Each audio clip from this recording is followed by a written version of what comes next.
આજે મારે જવાનું હતું કોલેજમાં. તો જયરામ આપી દોસ્તો, આજે અમે સવારમાં તૈયાર થઈ ગયા અને નીકળી ગયા ઘરેથી બાઇક લઈને કોલેજ જવા માટે. આ દિનેશ, સુનિલ અને હું અમે પહોંચી ગયા ગામમાં. તો ગામમાં પહોંચ્યા હતા અમારા મંડળ દ્વારા ગણેશ સ્થાપના કરવામાં આવેલી છે. તો અમે પહોંચી ગણપતિ બાપાના દર્શન કરવા.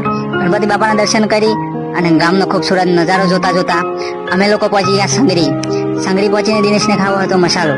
તો દિનેશ પહોંચી ગયો દુકાને અને મસાલો ખાઈને અમે લોકો પહોંચી ગયા દેવડા ચોક. દેવડા પહોંચીને લાગી હતી ભૂખ. અમે લોકો પહોંચી ગયા હોટલમાં પહોંચીને મંગાવી લીધા 3 ડીશ પુલાવ. તો મસ્ત મજાના પુલાવ ખાધા અને નાસ્તો કરીને અમે નીકળી ગયા કડાણા. તો આ છે કડાણા, મહીસાગર નદી અને મહીસાગરનો ખૂબસૂરત નજારો જોતા જોતા અમે પહોંચી ગયા મુનપુર બજારમાં અને ફાઇનલી અમે પહોંચી ગયા કોલેજના ગેટે પહોંચ્યા. નાના ટાબરિયા પણ આવે, સ્કૂલ કોલેજ ભેગી છે એટલે નાના ટાબરિયા પણ ભણવા આવેલા છે અને આ છે કોલેજ. આજનો વિડીયો સમાપ્ત કરીએ છીએ. મળશું નેક્સ્ટ વિડીયોની અંદર. ત્યાં સુધી જય દ્વારકા.